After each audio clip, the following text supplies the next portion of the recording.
Welcome to Center Heights Productions. Please hit the like and subscribe down in your right hand corner. Muchly would appreciate that, and thank you to my subscribers and followers of this channel, as we have built a strong community here with an integral Habs channel, taking care of news and updates that actually fall, not the rumors we tend to avoid unless we see mega, and then you try to clear the air.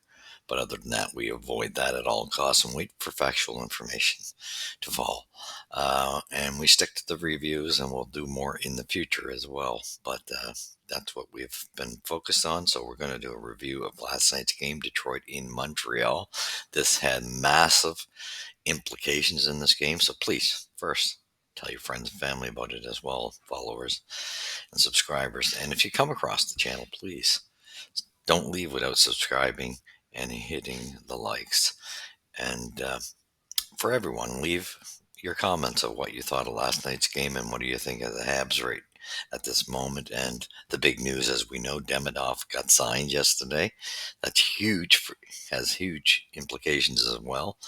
The possibility of him being here next week is what we're getting indication. We don't know which day it will be. They're trying to take care of the paperwork, but what an infusion to the lineup that would be, to inject some potency to the lineup. That would be great. But the Habs are playing quite unbelievable at the moment. Even when they're stalling, they manage to weigh the weight of coming back, and that's quite a feat as a group. So we're going to get to that. Leave your comments and your thoughts. Just keep them. What we stick to is keep them uh, reputable and no nastiness here. We don't put up with nonsense as far as shooting. We're all adults. Everybody's entitled to an opinion. So just keep it clean and let's respect one another. All right, let's get right down to it. Last night we had the Habs come up with a victory, and believe me, the Detroit Red Wings fired everything at the Habs they had, because the implications here is that pretty much that loss would pretty much eliminate them from having an opportunity for that final wildcard spot. Yes, there's a slight time left, but not. It's like I say, now the numbers are like for the Habs, the chances of making it now have risen to 96 points something.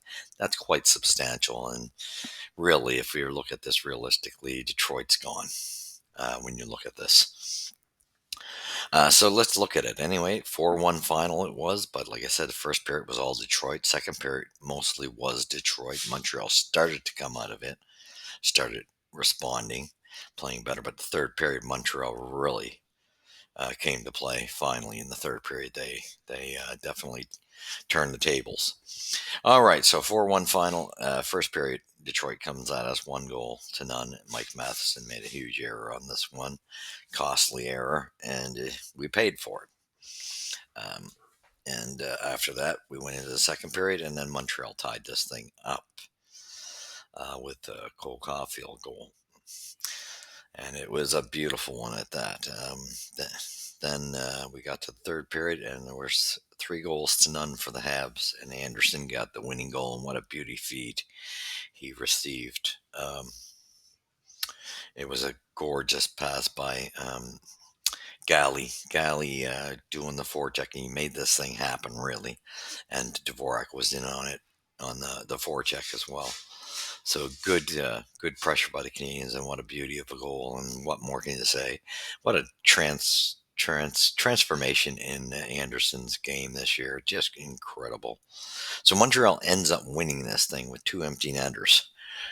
With Detroit was going to give it everything. They had no choice but to keep that, put the extra man out there at the end of the game and attempt to catch up, and it just backfired on them. So good playing by Montreal. Montembeault was played extremely well last night. This was a positive game by him. He was exceptional as far as he stayed in his position. He stayed focused, made some very timely saves, and was that first period he was outshot. Like I think it was 23-3 or something like that. It was 23-4. It was terrible. I mean, they were all over us. And Talbot got the loss, but he played well. Josh Anderson got the game-winning goal. So Josh Anderson scores the winner with 9:12 remaining in the third, and Sam Montembeault made 35 saves. That's quite a good, solid, positive game for a goaltender. That's strong, and that's great to see on him. As the Montreal Canadiens beat the Detroit Red Wings 4-1 on Tuesday night in their sixth straight win. Cole Caulfield, with his team-leading 37th goal, scored while Brendan Gallagher and Nick Suzuki added empty netters for Montreal, which has strengthened its playoff position for in the playoff picture. Montreal built an 8-point cushion over Detroit, New York Rangers, Columbus Blue Jackets in the Eastern Conference in the second wild card spot. Um, with one more game played, the New York Islanders played the Nashville Predators later and lost. So that was good news for us. So Monty got the first star. There wasn't even a question there. He held this team. He was bombarded. 35 saves, one goal against, 972 save percentage. That's pretty damn good. Second star, Josh Anderson, phenomenal game. He was physical. And that third line has just been on fire and beautiful. The leadership it's showing. The three of them have all been unreal with the way they're playing right now. That's really picked up where the fourth line lost its juice. This line took over, no doubt, has been solid. One goal, one assist, positive too. And Cole Caulfield, who was the third star, he had a strong game and got a goal and a +1. First period scoring didn't look good for us. Dylan Larkin, assisted by Patrick Kane, like I say, on a terrible error by um, um, Matheson pinching, and he missed it. He was just his hesitation caused it, and he got beat at the pinch point, and which created a 2-on-1. They went down. They made no mistake. And when you got Larkin coming in, and Patrick Kane's not going to miss. So that was the first goal. It didn't look good because we were playing horrible in that first period. Second period, we were starting to wake up. However, uh, they still seemed to have a step on us for most of the second period, but we had played better in the second. 16:29, Cole Caulfield gets a great garbage goal, set by Mike Matheson, and as he tucked it in between the legs of Talbot, and so Matheson and Suzuki setting up the play. Third period, Josh Anderson gets a great feed from Christian Dvorak. Gallagher doing the forecheck, setting this play up, and what a gorgeous just pass across into the front of the net. And um, what created it was Johansson losing his helmet. He couldn't make the play on it due to the NHL rules, and that while he's trying to get his helmet back on, Josh made no mistake and scored with the open side and a gorgeous goal. Good, looked good on them. 1854, they were pressing and pressing. We killed a couple penalties there and did it well. Brendan Gallagher scores with an empty netter. He took his time, aimed. Josh Anderson made that happen with passing it up from the front of the net, getting it out of danger's way at 1854. Gorgeous defensive work that the team put in on this game. That I can credit them, even though they were outplayed. They were working their tails off in their own end. I'll give them that. They never quit. They were just outplayed and outshot. Like I say, Detroit brought everything in the kitchen sink. We knew that they were going to. And again, 1907, Nick Suzuki gets a beautiful pass up from Jake Evans, and Carrier passed it to Evans, and Evans gets it up to Suzuki who, like I say, Evans looked at that, took his time, seen the open Suzuki on the left side, and Suzuki just bombed down the ice, floored it, and made no mistake burying it in the back of the net, which sealed the deal. So great performance of showing the resilience of coming back by the Habs. Like I said, this game was not close. Detroit really took it to us, and they had to. We knew they were going to. And the shots show it 36-21. Like our best shot period was the third period. Hits were 26-24 for Montreal. This was quite a physical game. You knew it was going to be. This is playoff hockey that's been going on of late, and it's going to be until the end. Faceoffs won 30-28 for Montreal. That was fairly close. Detroit 0 for 3 on the power play, and they have one of the best power plays, and Montreal shut it down. But Montreal's power play 0 for 2. They played with the puck too much. They're still trying to be a little too fancy and look for that. They got to start firing the puck at the net and getting bodies in front of the net. Penalty minutes 6-4 for the Habs. Giveaways 12-7 for the Wings. Takeaways 4 apiece. Block shots 18-12 for Detroit. So good, solid game. Great performance in being relentless and coming back for the Habs. That was just so great to see. Very pleased with it. With their efforts, they've been playing an awful lot of comeback hockey of late and showing the resiliency that even when they're down, they're not out. So that is positive for the Habs. However, you can't keep playing with fire that way either. I mean, they had no legs in the first period, but a great performance coming back. Monty was solid as a rock, and I tell you, that was a big part of the reason they had the opportunity to come back. Great game by Caden Gooley. He really stood out for me on the defensive side. Well, other than Hudson, Hudson stood out for different reasons, right? I'd say defensively, Caden stood out for the defensive play, and Hudson, of course. My goodness gracious, this guy is just so fun to watch. I mean, with his shift this way, shift head shifts, and just sliding and rolling off the players, just carrying it. He's just gorgeous to watch. He thinks so well.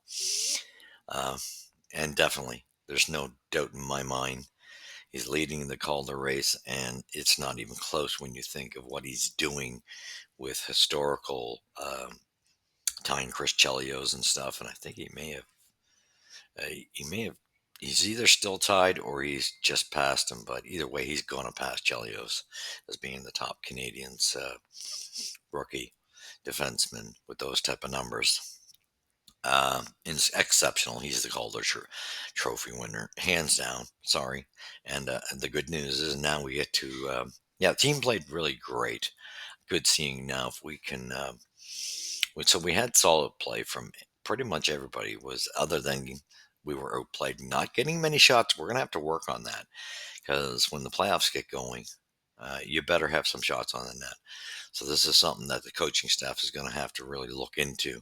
Although I can say, like, the Habs are giving it all they got. Good to see. Everybody's on board. Carrier had a pretty strong game too. Again, and Struble, I'm telling you, he looks good. He looks good. He impressed me as well. Um, like seeing his physicality in front of the net, clearing in front of the net, and a couple of big hits on the boards. That's what's needed because we had a few guys rocked.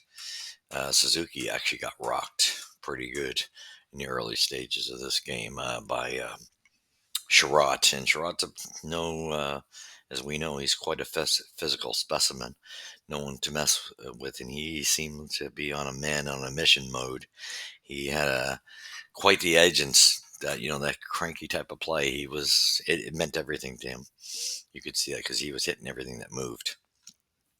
But great on the Canadians, sticking together as a team, and they dug out a win. Um, got no knocks against anybody overall, other than we got to realize Mike Matheson. Yes, he's got to get the errors out of his game. He's made it. It was could have been very costly, but he makes up for it later on. And with the amount of ice time he plays in important roles, Habs fans, you have to remember that. There's positive and negatives that come in situations with important players. It just happens, but hopefully he will work that out. I mean, to me, he's a defenseman that's logged probably too much time and needs a break, but that's the way it is until hopefully with Goulet in the lineup they'll continue to lessen Matheson's minutes and maybe give a couple guys a rest once we do officially clinch. And the great news, as we all know, uh, Ivan Demonov's season over there is over in Russia, and some business has been done behind the scenes, and he's officially allowed to come to the NHL as that coach from the Russian team was on one of the French channels saying he thinks that the NHL is going to be a good spot. Of course, we know it's going to be a great spot for him. He was sitting there just giving Demidov a nightmare because he wouldn't sign in Russia. Imagine what Demidov would have done with first line minutes that he deserved, and no, not being cut off the ice time just for political reasoning because he wouldn't sign with a contract with their, the Russian team there, SKA or whatever you want to call them. So that was all just to send a message to him. They treated him like garbage. So of course uh, I'm sure he was tickled pink to sign that contract with the Habs, and we'll be looking forward to coming over. I hope we can get this paperwork cleaned up because we kind of could use that injection um, for a little more offensive firepower. And the way it's shaping up, we could be playing Washington, which I kind of hope we are because I don't think I want Toronto. I think Toronto is just they're a team that has everything going. They could be um, one of the major teams to beat for the Stanley Cup, to tell you the truth. They're in that mode. I think the only thing that we're with Toronto that's not a sure thing is the goaltending. But other than that, they got everything else. They've toughened up and are playing quite a physical brand. They have showed up. So I'd rather see us match up against Washington.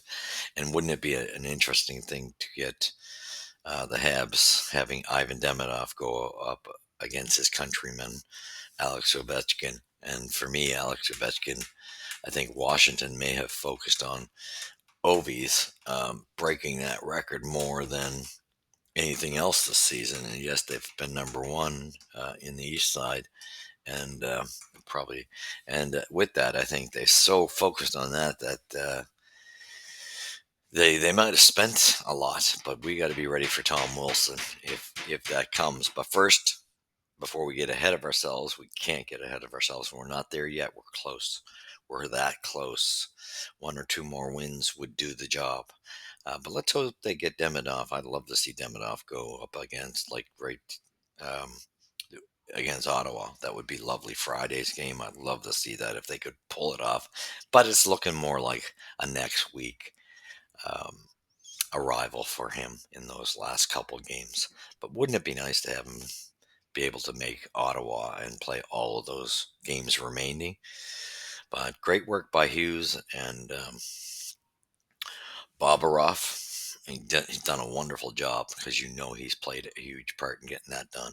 So go Habs, go! Great intensity. This team is proving me wrong. I'm blown away. They've already proved me wrong as far as I thought they still were going to be around the level they were last year. That's the way it was looking. They proved me wrong, and I hope they keep proving me wrong and make the playoffs. And hopefully they can make some noise in the first round. So thank you for watching. Let me know your comments, what your thoughts. I'm excited, pumped, pumped, pumped. Go Habs, go! And trust me, this is getting exciting. And oh my God, wouldn't it be just beautiful to see Demidov in there with Hudson? Can you imagine these two on a power play together? Look out, baby. Here comes the Habs. Anyway, thank you for watching. You've seen it here at Center Heights Productions, where the puck drops first. Please leave your comments and keep them civil. We will catch you in the next review, which will be the Senators, and they got a back-to-back. That's going to be a tough weekend with the Sens and the Leafs, and that's a tough one. Thank you for watching, but go Habs go. Extremely impressed. God bless.